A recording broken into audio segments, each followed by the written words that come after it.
We are talking The Last Cabin from 2025, a found footage movie from director Brendan Rudnicki. Rudnicki has actually directed a whole bunch of movies that surround a kind of cabin in the woods style storyline. And here is another one.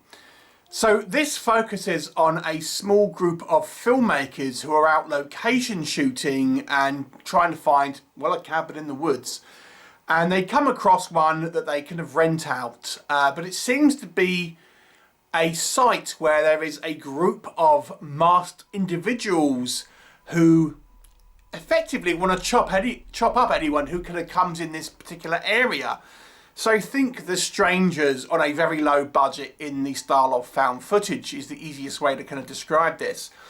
So our intrepid filmmakers must try and survive this onslaught of these masked strangers.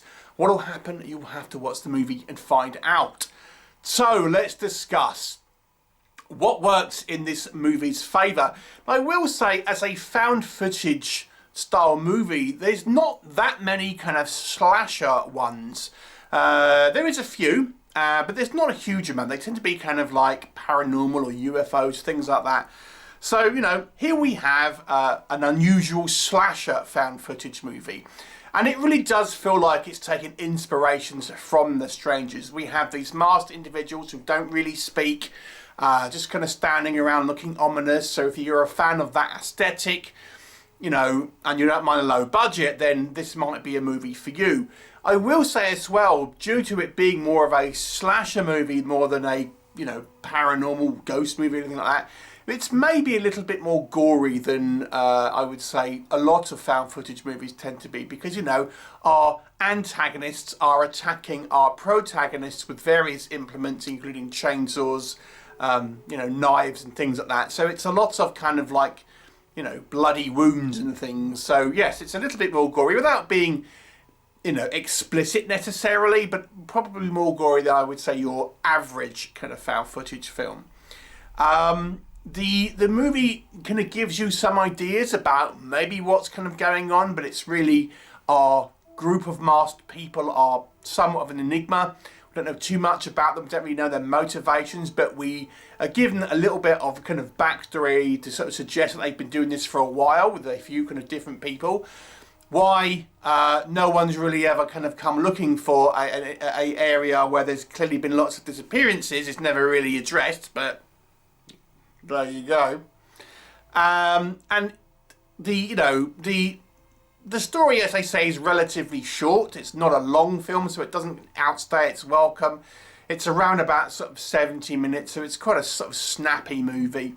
The cast isn't too big, so we spend a reasonable amount of time with our protagonists. And obviously the fact that they're trying to make a film and they have filming equipment to hand, it does gives some reason at least as to why these people are filming. What doesn't work? So it's one of those films that I think betrays the found footage styling a little bit. There's sequences where you're thinking, well, you know, who's filming this? There's a sequence where a character gets in the car and, you know, that there's a dash cam facing out, the dash cam facing in. And then we see the driver, which is meant to be the passenger holding a camera, but then we see footage of that passenger with the camera pointing towards the floor and things like this. So it's not especially technically proficient, and obviously you have to ask yourself, why are people filming in certain situations? It's not one, yes, it kind of gives you an idea why people might be filming some, but not to the degree that they are, and certainly it's never having a problem like running out of batteries. I mean, this camera I'm talking to you now, I've got to charge every time, you know, it doesn't last that long.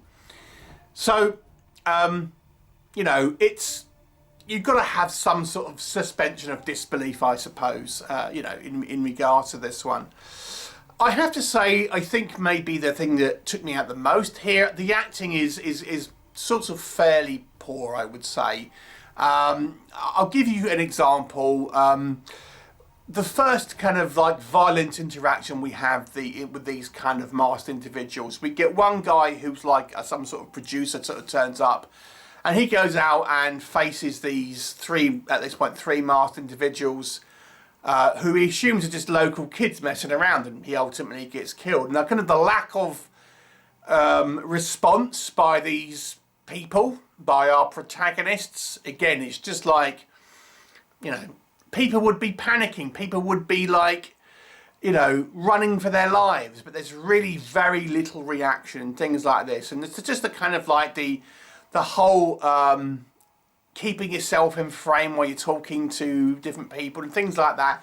The acting, the kind of the reactions of things just isn't particularly strong in regards to that. And with found footage, you can kind of get away with some of the lower budget aesthetics, but I do think you have to kind of then rely on a sense of realism that this movie doesn't deliver.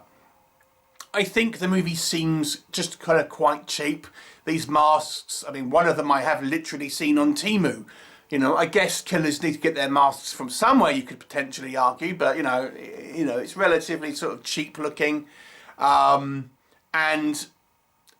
at the beginning, we see that there's three antagonists, and there appears to be 2 male and 1 female. And our protagonists, actually, at one point, there's 4 of them, 3 males and 1 female. So you know, there could have been implements to try and at least defend yourself from these, but they don't really do that again. So there's some sort of logic issues here, and it just sort of seems it's running around a house, it's running around the woods with lots of kind of like, you know, camera being flung around and stuff like that. There's not a whole lot of actual sort of story in this movie. It really is just kind of as simple as it sounds. It doesn't really try to do anything sort of particularly sort of interesting with the story, and overall is a lesser attempt at a found footage movie. The director's actually done a couple of movies that I've enjoyed, but this one I would say is a little bit of a weaker effort, to be honest with you. Only for kind of like found footage fan completionists and things like that. It's kind of a little bit of a below par movie. I'm going to give this one a 3 out of 10. Have you seen it? What did you think of it? Please do leave me a comment and I'll look forward to seeing you next time.